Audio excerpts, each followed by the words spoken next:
تیسری روایت ابو یونس رحمہ اللہ فرماتے ہیں ان عثمان توضأ بالمقاعد، عثمان رضی اللہ تعالیٰ عنہ نے مقاعد پر وضو کیا، اس جگہ پر وضو کیا۔ فقال الا اریکم وضوء رسول اللہ صلی اللہ علیہ وسلم، آپ نے خود وضو کیا تو آپ نے، کون ہے عثمان رضی اللہ تعالیٰ عنہ؟ خلفائے راشدین میں سے ہیں، تو ظاہر بات ہے شروع زمانے سے مسلمان ہوئے ہیں، لہٰذا وہ اللہ کے نبی صلی اللہ علیہ وسلم کی وضو کو بہت اچھی طرح جانتے ہیں۔ انہوں نے کہا کیا میں تمہیں اللہ کے رسول صلی اللہ علیہ وسلم کا وضو دکھاؤں؟ کیا میں تمہیں اللہ کے نبی صلی اللہ علیہ وسلم کا وضو دکھاؤں، یعنی میں کر کے بتاؤں تم کو کیسے وضو کرتے تھے آپ صلی اللہ علیہ وسلم؟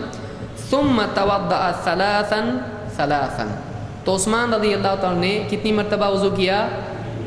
تین مرتبہ اعضاء کو دھو کر وضو کیا۔ تو یہ کس کا وضو ہے؟ اللہ کے نبی صلی اللہ علیہ وسلم کا۔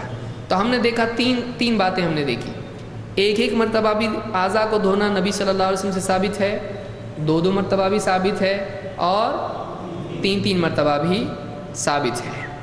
کیا 3 مرتبہ سے زیادہ دھو سکتے ہیں اور پاک ہونا ہے کسی کو؟